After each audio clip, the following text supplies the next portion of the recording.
চলে যাচ্ছে, ও চলে যাচ্ছে। ছোট ছোট 3টে কটেজ এখানে কটেজে দিয়েছে। আমাদের কটেজে থাকার ফিলিংসই আলাদা, অন্যরকম একদম। এতদিন তো হোমস্টে হোটেল সবকিছু ফিল একটা ট্যুরে পেয়ে গেছি। আজকে আছি কটেজে, তো কটেজটা অসাধারণ লাগছে। ভিউটা দেখো কটেজ থেকে। তো আজকে বৃষ্টি হচ্ছে, এখন আমরা নালে এখন যেতাম ওই নদীর কাছে। তো অপূর্ব একটা দৃশ্য, ঋষিখোলা মানে অপূর্ব, আমাদের এই ট্যুরের মধ্যে বেস্ট লাগছে আমার এখনো পর্যন্ত। তো বৃষ্টিটা আমরা একটু বেশি উপভোগ করতে পারি, কারণ কি আমাদের বারবিকিউ করার প্ল্যানিং আছে, নদীতে ওই গিয়ে স্নান করার অনেক কিছু প্ল্যানিং আছে। তো বৃষ্টি যদি না থামে খুব প্রবলেম হয়ে যাবে। তো যাই হোক, এই বৃষ্টির ওয়েদার এখানে দাঁড়িয়ে দাঁড়িয়ে উপভোগ করার মজাটাও আলাদা, দারুণ লাগছে। তো আমাদের আলাদা আলাদা কটেজ পেয়েছি, আমরা একসাথে পাইনি, কারণ কটেজ তো কটেজটা একসাথে। তো নমস্কার, কেমন আছেন সবাই? আশা করছি আপনারা ভীষণ ভালো আছেন, আমরাও ভালো আছি। তো ঋষিখোলার এটা লাস্ট দিন, আমাদের এই ট্যুরের লাস্ট ডেস্টিনেশন। এরপরে আর কোথাও ঘোরার জায়গা নেই। তো অপূর্ব সুন্দর একটা জায়গা, প্রকৃতির স্পর্শ পাওয়া যাচ্ছে মনে হচ্ছে। এখানে আমরা 3টে আলাদা আলাদা কটেজ পেয়েছি, একসাথে পাইনি। তো সেটা চলুন আপনাদেরকে ঘুরে দেখাই আস্তে আস্তে। ঘর উপরটা পুরো কাঠের, কাঠ সেট, এখানে পাকা আছে। এটা রুম, কার্পেট পাতা আছে, চেয়ার দিয়েছে, আয়নাও আছে।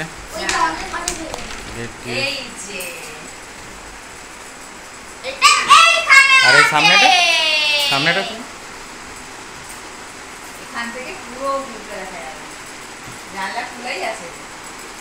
এদিকেও আছে, এদিকেও ভিউ আছে।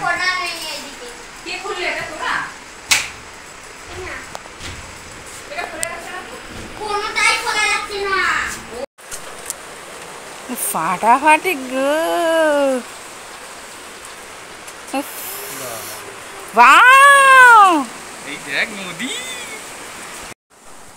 এখানে করলা আলু তিল দিয়ে ভাজা মচমচে করে দারুণ হয়েছে। ডিমের কারি, পটল আলুর তরকারি, আর আছে ডাল, পেঁয়াজ লঙ্কা লেবু সবটাই দিয়েছে, ও পাঁপড়, কালারিং পাঁপড় আছে, অলরেডি আমরা খেয়ে ফেলেছি।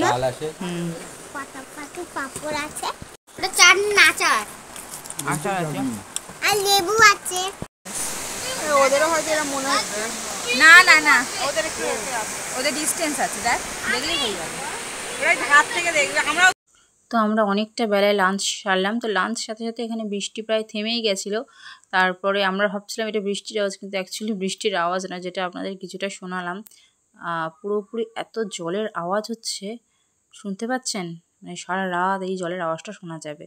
আর এখানে আমরা খাওয়া দাওয়ার পর একটু ইয়ার্কি মারছি, গল্প গুজব করছি, এক্সাইটেড হয়ে গেছি, ভীষণ এক্সাইটেড, চেঁচামেচি করছি, আমি আর মেয়ে মিলে লাফালাফি করছি। আমরা ঋষি নদীর পাশে দাঁড়িয়ে এখানে লাঞ্চ সারলাম। তারপরে এখানে ভিউটা দেখছি, নদীর পিছন থেকে কি দেখা যাচ্ছে? ইয়েস। এত আওয়াজ শুনতে, যে বৃষ্টির আওয়াজ, আমি ভাবছিলাম যে বৃষ্টির আওয়াজ না, জলের এত আওয়াজ, আমার হয়তো গলার আওয়াজই শোনা যাবে না। আর এটা একটা কাঠের পাটার উপর দাঁড়িয়ে আছে, ভয়ও লাগছে, বাচ্চাগুলো ভয় পাচ্ছে, কিন্তু ভালো লাগছে।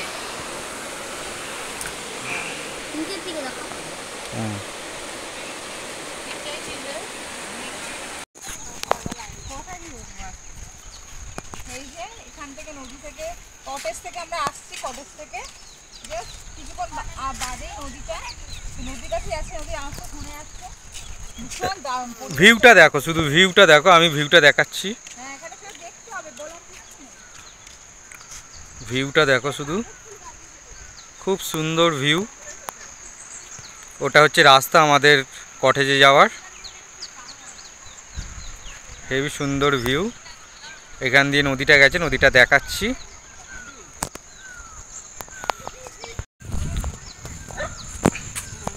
আমরা আজ এসছি ঋষিখোলা, তো এখানে ঋষি নদী বয়ে গেছে, তো খুব সুন্দর একটা ভিউ আমরা দেখছি। বাহ, আম হয়েছে গাছে, দেখতে পাচ্ছ গাছে আম হয়েছে, আম গাছ,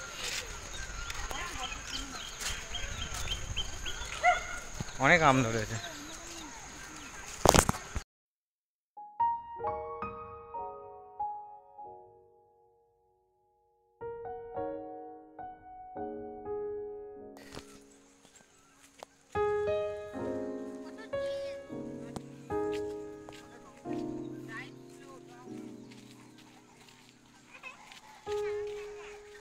রাজহাঁসও আছে।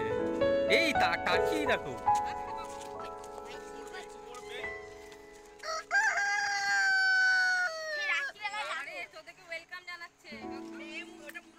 টার্কি টার্কি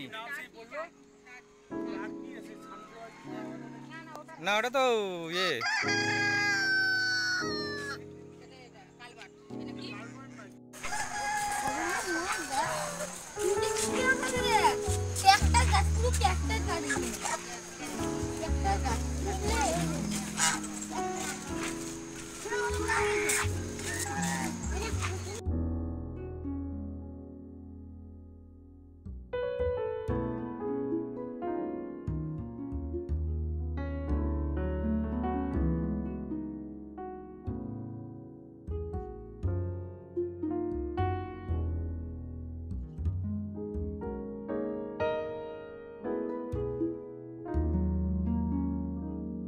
কালার ছিল, এখানে পিঙ্ক কালার।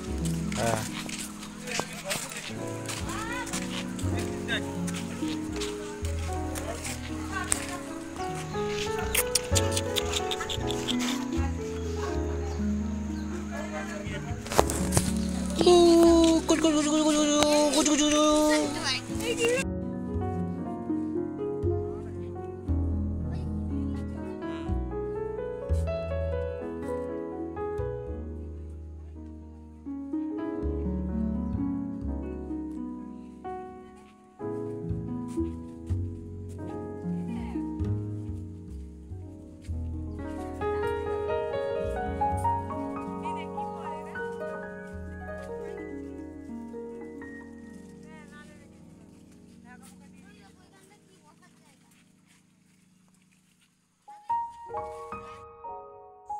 এখানে চারিদিকের পরিবেশটা এতটাই সুন্দর যেন মনে হচ্ছে প্রকৃতির মাঝে চলে এসেছি, প্রকৃতির অনেকটা কাছাকাছি চলে এসেছি। এই পুরো ট্যুরটাতেই এক্সপিরিয়েন্স ভীষণ ভালো ছিল, মনে হতো প্রকৃতিকে স্পর্শ করতে পারছি, স্নিগ্ধ বাতাস।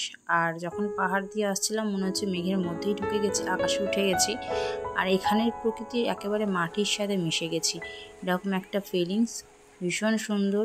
আর ওটা ছিল একটা কটেজ, সেখানে আমরা ঘুরতে গেছিলাম, ওখানে ফার্মও ছিল ওদের, সেই ফার্মটাতেই আমরা ঘুরে এই সামনে এবার নদীতে এলাম। নদীটা জল খুবই কম, দেখতেই পাচ্ছেন, আপনাদের পাটা জাস্ট ডুবছে, কিন্তু জলটা ছিল ঠান্ডা, এত স্নিগ্ধ, ভীষণ সুন্দর। আর এইগুলোই পায়ে না ভীষণ লাগছিল এগুলো, তো ভেবেছিলাম পায়ে বিশাল ব্যথা হবে, আর আমি এখানে 2-3 বার পড়েও গেছি, এতটাই এবড়ো খেবড়ো, পুরো পাথরে ঢাকা একটা পাথর, পাথরগুলো খুবই অমসৃণ একটা পাথর।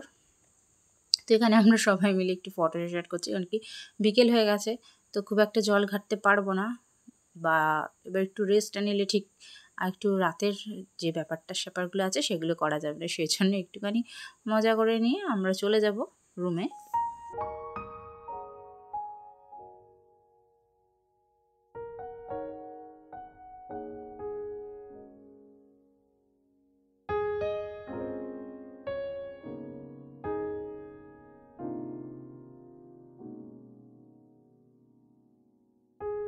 এখানে জল যে বয়ে যাচ্ছে তার ভীষণ আওয়াজ, আর এখানে দেখতে পাচ্ছেন পুরোপুরিভাবে উপভোগ করছে আমার বর।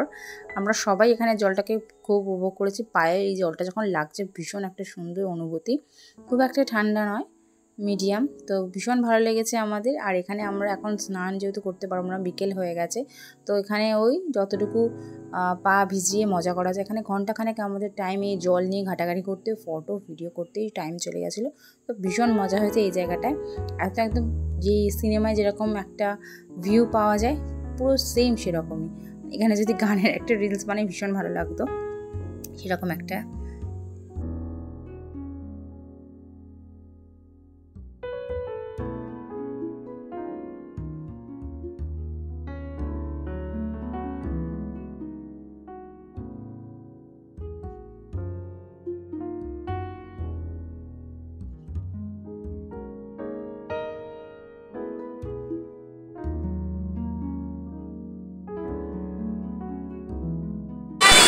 দেখ গাড়ি আসছে, এই দেখ গাড়ি আসছে।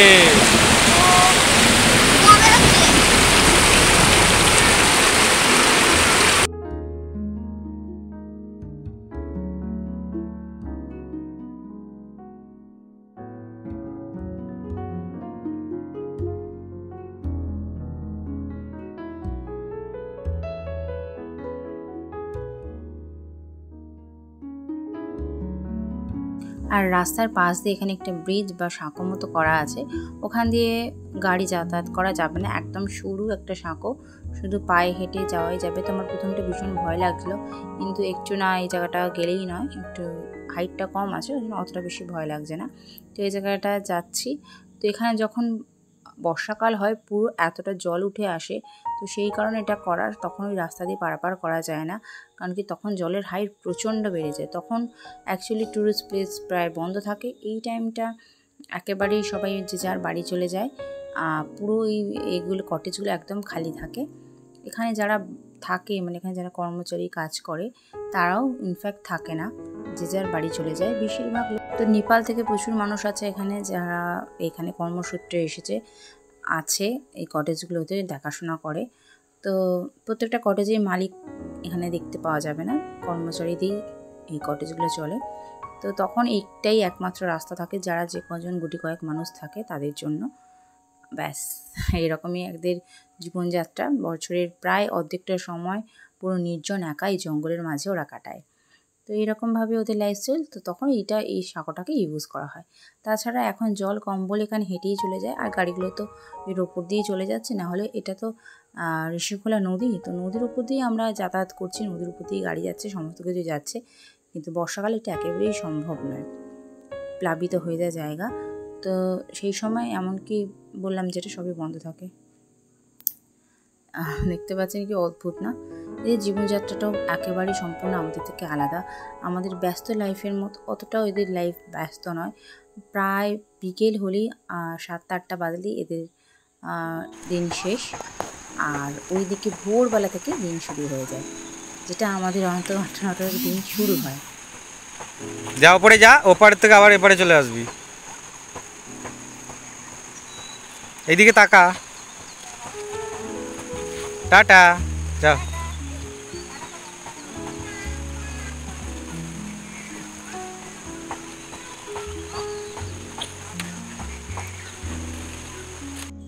এখানে দুটো সাঁকো আছে, ওটা হচ্ছে একটু উঁচু ছিল আর এটা একটু নিচু সাঁকো আছে। তো আমরা দুটো সাঁকোতেই উঠলাম, উঠে মেয়েকে ওটাই উঠাইনি, ওটা উঁচু ছিল বলে, তো এটাকে মেয়েকে নিয়ে উঠলাম, আর বাবা একটু গিয়ে দেখে এলো ওই সাইডটা। বেশি দূর যাওয়া আমাদের হয়নি, কারণ কি খুব একটা যাওয়ার সময়ও ছিল না, ইচ্ছাও করছিল না, কারণ কি ভীষণ টায়ার্ড লাগছিলো সকাল থেকে। তো যাই হোক মজা করছে ঠিকই, কিন্তু শরীরটা টানছে না, কিন্তু প্রকৃতিটা ভালো লাগার জন্য সমস্ত কিছু ব্যথা কষ্ট ভুলে আমরা এখানে এনজয় করছি, লাফালাফি করছি, নাচ গান করছি, পাগলামো করছি, আর কিচ্ছু না। তো যাই হোক এই সমস্ত চলতেই থাকবে। তো আপনাদের ভিডিওগুলো ভালো লাগলে অবশ্যই পাশে থাকবে, লাইক শেয়ার সাবস্ক্রাইব করবেন। তো আজ আসি, টাটা, সবাই সুস্থ থাকবেন, ভালো থাকবেন, নিজেদের খেয়াল রাখবেন। আবার আসছি পরের ভিডিওতে, টাটা।